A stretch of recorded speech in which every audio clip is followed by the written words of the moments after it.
In 1991, history took a sharp turn. The U.S. Air Force ended the greatest fighter contest of the Cold War. Northrop's YF-23, Black Widow II, a jet faster, stealthier, and more futuristic than anything else, was quietly killed. On April 23rd, its wings were clipped, its future sealed, and the crown was handed to the F-22 Raptor. For decades, the YF-23 became a legend of what if. A forgotten ghost locked in museums, admired but never flown in battle. In 2025, that same design is suddenly back, not as nostalgia, but as the blueprint for America's next-generation carrier fighter, the Navy's F/A-XX. For aviation fans, this feels like history rewriting itself. For rivals like China, it feels like a new shadow rising in the Pacific sky. So why would America resurrect the jet it once rejected? And what does this mean for the future of air power? Picture the tailless, diamond-shaped silhouette of the YF-23, silent, lethal, reborn, launching from a carrier deck into the Pacific, unseen by radar, unstoppable in the air. In the next few minutes, we'll reveal how the Black Widow's shocking return as F/A-XX could reset the balance of power for an entire generation.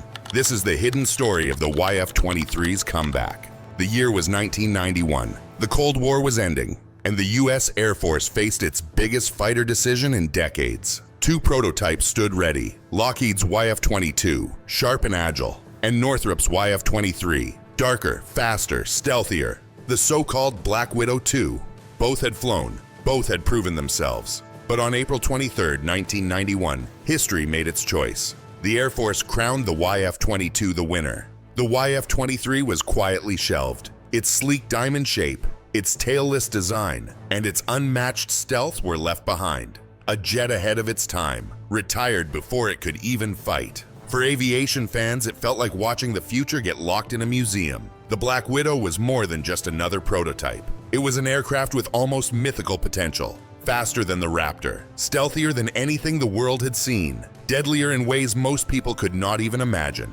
And yet, it lost. Politics, cost, and risk tipped the scales. The F-22 would fly. The YF-23 would become a forgotten ghost. For 3 decades, that was the end of the story. The Black Widow existed only in photos, books, and whispers of what if. But here's the twist. The story wasn't over, because in the shadows of America's defense industry, a resurrection was quietly taking shape. The Black Widow would not stay buried forever. So, how does a dead jet rise again, more than 30 years later? By the early 2010s, the U.S. Navy faced a problem it could no longer ignore. Its carrier decks were filled with Super Hornets, reliable, battle-tested, but aging fast. Against tomorrow's threats, they would not be enough. China's growing anti-access, area denial, or A2AD bubble, was expanding across the Pacific. It meant missiles, radars, and defenses that could keep American jets far from the fight. If U.S. carriers wanted to survive and strike inside that bubble, they needed something new. So the Navy launched its F/A-20 program, a 6th-generation fighter designed for the 2030s. This was no upgrade. It was a dream of a jet that could fly longer, reach deeper, and fight in skies where today's aircraft would not even dare to enter. The mission was clear: replace the Super Hornets, escort the F-35C, and deliver the deep strike that carriers desperately needed. For the Navy, this was history repeating itself. Just like in the 1990s, another competition began. New designs, secret prototypes, billions on the line. The stakes were even higher this time, because the rival was no longer the Soviet Union. It was a rising China. The echoes of the past were impossible to miss. Once again, America was searching for its next great fighter. And in the middle of this contest, something unexpected happened. A forgotten design from the 1990s, locked away for decades, suddenly reappeared. The YF-23 Black Widow II was back in the conversation. But who exactly had brought the Black Widow back into play? The shock came in August 2025. Out of nowhere, Northrop Grumman dropped official concept art for its entry into the Navy's F/A-2020 competition. The moment the image went public, aviation fans around the world froze. There it was, on the screen, a tailless, diamond-shaped stealth jet. A fighter meant for carrier decks, designed to launch into the Pacific skies. And its lineage was unmistakable. This was not a brand new shape born from nothing. It was the ghost of the YF-23 Black Widow II, reborn. The jet that lost in 1991 had not died at all. It had been evolving, quietly waiting for the moment to return. For fans who had mourned its defeat, the reveal felt almost surreal, like watching history rewrite itself in real time. The sleek silhouette, the lethal posture, the same stealth-first philosophy, but adapted for the 2030s battlefield. Carrier-ready, long-range, built for the most dangerous skies on Earth. The Black Widow was back, not as nostalgia, but as a sixth-generation contender. For 3 decades, it had been a ghost in museums. Now, it stood again, ready to challenge rivals and prove what it always could have been. But just as hope returned, so did the doubts. Because building such a jet requires billions, and political battles fiercer than dogfights in the sky.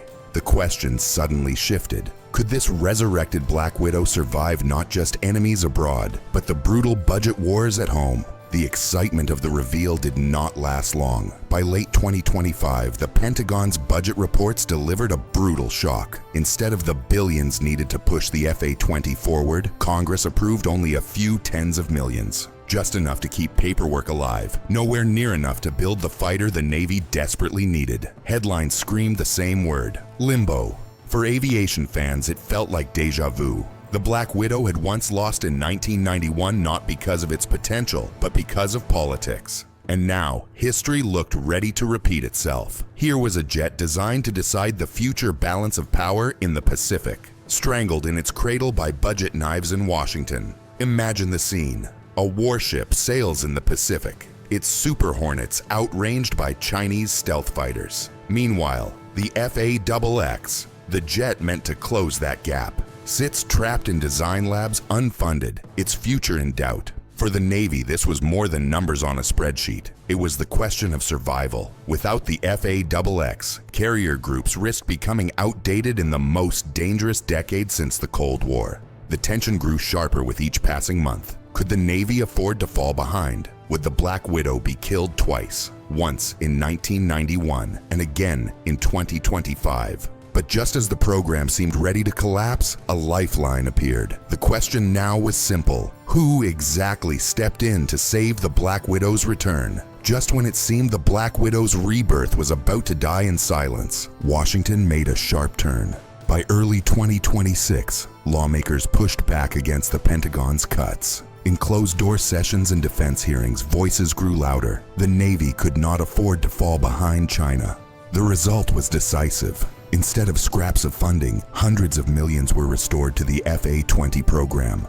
Enough to keep the jet alive, enough to carry it forward. For the first time, the Navy had breathing room. This was more than money. It was a signal. Congress understood the stakes. The Pacific was no longer a calm ocean. It was a contested battlefield where the survival of carriers, and perhaps America's power itself, would depend on the next generation fighter. The emotional weight was heavy. The F-22 was not just another project. It was central to deterrence. Without it, carrier groups risked fading into targets. With it, they could still dominate the skies above the South China Sea. But survival brought new conflict. Because now, with funding restored, the real battle began. Not in Congress, not in the Pentagon, but between the defense giants themselves, each determined to shape the Navy's sixth-generation future. The stage was set for a clash of titans. So who were the giants now left fighting to actually build this jet? Before we reveal the 2 final contenders and how the YF-23 could finally win, hit like, press subscribe, and ring the bell. By the middle of 2025, the race for the Navy's next-generation fighter took a dramatic turn. For months, 3 giants had been in the running: Lockheed Martin, Boeing, and Northrop Grumman. But then came the surprise. Lockheed quietly stepped aside. The same company that had once beaten the YF-23 with its YF-22 and later built the F-22 Raptor and F-35 Lightning II was suddenly out of the game.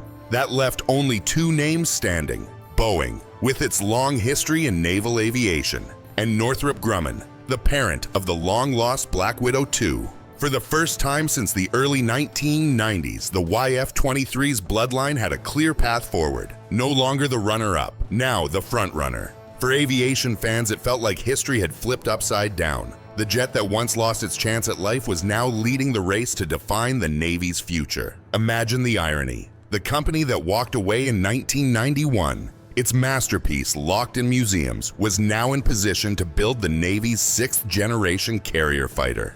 But being in the race is not the same as winning it, because this time, the stakes are far higher. The Navy isn't just asking for another fast jet. It is demanding a machine that can survive inside China's A2AD bubble, strike deep, and link seamlessly with allies in a networked war. So the question sharpens: what exactly must this jet deliver if it wants to win?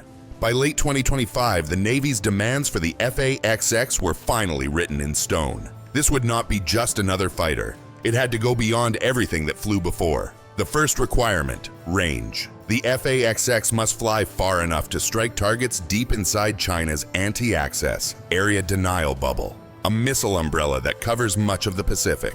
The second, survivability. It must outlast the deadliest radars and missiles, carrying stealth beyond today's limits, built to slip through networks designed to kill. The third, teaming. The F/A-XX must not fight alone. It must fly with unmanned drones, command them, and turn them into extensions of its own power. A manned-unmanned team, faster, deadlier, more adaptive than any single jet. Imagine it. A carrier jet not hiding at the edge of danger, but diving into the heart of the threat, inside the missile envelope, hunting, striking, and returning spikes. That is the challenge. And here's the twist. The design philosophy that best answers these requirements is the same one first tested in the 1990s. The tailless stealth, the diamond silhouette, the ghostly efficiency of the YF-23.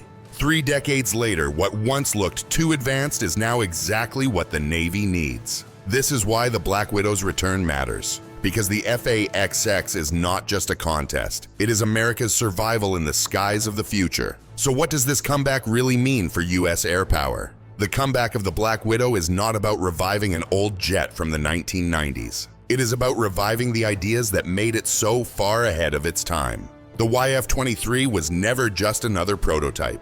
It was a philosophy. Stealth before anything else. Range over agility. Survivability above all. And those same principles are now the beating heart of the Navy's F/A-XX.